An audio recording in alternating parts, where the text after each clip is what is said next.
Olá, bem-vindos! Hoje a gente vai mergulhar de cabeça num dos capítulos mais, visuais e simbólicos da Bíblia toda.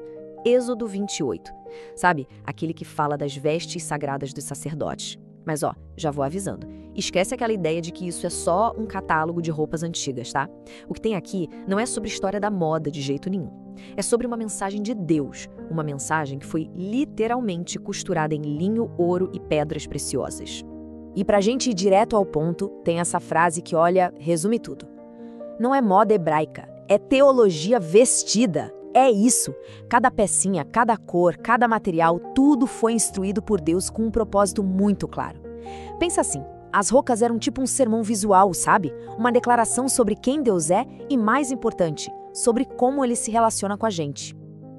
Então, fica a pergunta que vai guiar toda a nossa conversa aqui. O que essa teologia vestida quer dizer na prática? O que Deus estava tentando comunicar com essas roupas tão detalhadas, tão específicas? Pois é isso que a gente vai fazer agora. Vamos desvendar esse mistério peça por peça. Bora lá? Bom, a nossa primeira parada é para entender o papel do sacerdote como representante do povo.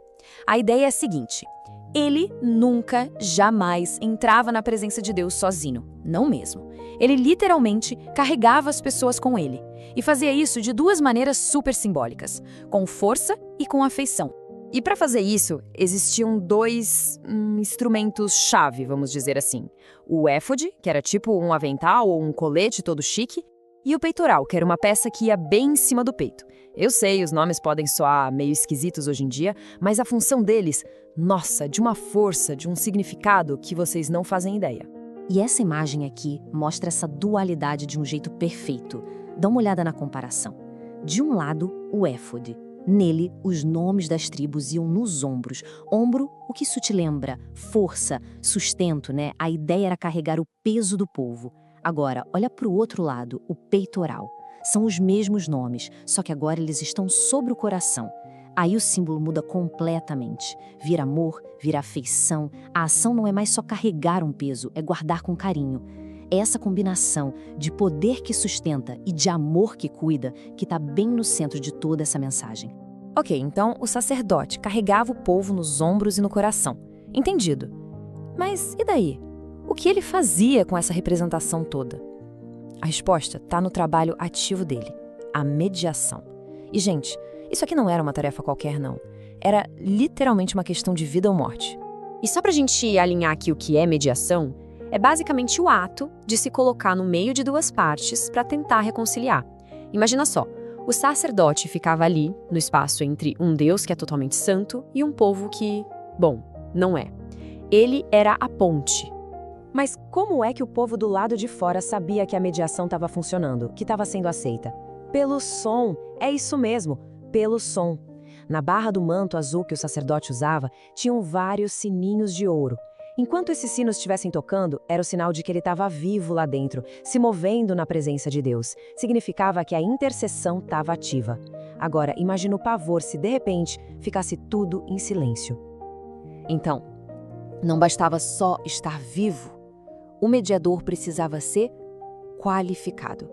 E essa qualificação estava estampada bem na testa dele. Era uma lâmina de ouro com os dizeres: santidade ao Senhor. Um recado bem claro, né? Para se aproximar de Deus, santidade não é um item opcional. É o requisito número 1. E aqui vem um ponto que, é de explodir a cabeça. O texto bíblico diz que o sacerdote carregava a iniquidade das coisas santas. Peraí, como assim? Iniquidade e coisas santas na mesma frase? Pois é, significa que até as melhores coisas que o povo fazia, as ofertas, os sacrifícios, os atos de adoração, até isso era de alguma forma manchado e precisava ser purificado pelo mediador. Para pensar nisso.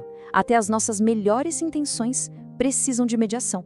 Beleza, até agora a gente viu representação, mediação, mas a verdade é que tudo isso era uma sombra.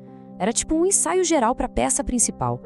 Todas essas peças, todos esses símbolos, o tempo todo, estavam pintando um retrato. E esse retrato era de Cristo. Lembra dos ombros do sacerdote carregando os nomes? Então, Cristo é aquele que de verdade nos carrega. A Bíblia chega a dizer que o governo do mundo inteiro está sobre os ombros dele. Ele não só carrega, ele sustenta todo o nosso peso com a força que só ele tem. E aquele peitoral sobre o coração, lembra? É a imagem perfeita do amor de Cristo, um amor que nos guarda com uma afeição profunda, pessoal. A gente não é só um peso que ele sustenta nos ombros. A gente é um tesouro que ele guarda bem pertinho do coração. E os sinos? Aqueles sinos que não podiam parar de tocar. Eles apontavam para a intercessão de Cristo, que é viva e não para nunca. Ele não é um mediador que fica quieto, passivo. O Novo Testamento é claro. Ele vive, hoje e sempre, para interceder por nós. Para fechar, e a lâmina de ouro na testa? A diferença é que Cristo não precisa usar uma plaquinha escrito Santidade ao Senhor. Ele é a própria santidade do Senhor. É a pureza perfeita dele que faz com que toda essa mediação seja não só possível, mas totalmente eficaz. E é aqui que a história tem uma virada, assim, espetacular. É o grande plot twist. Aquilo que era exclusivo de um único homem lá no Antigo Testamento, de repente, se torna a identidade de um povo inteiro. A glória que antes era vestida por uma pessoa, agora é compartilhada com muitos. E essa imagem aqui deixa essa transformação muito clara. Olha só, em Êxodo, a gente tinha um sumo sacerdote com uma glória que era só dele.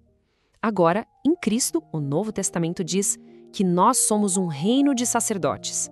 Aquela glória toda que era de Arão, agora é coletiva. É compartilhada por todos que fazem parte de Cristo. Então, para a gente amarrar tudo que a gente conversou sobre Êxodo 28, do que se trata afinal?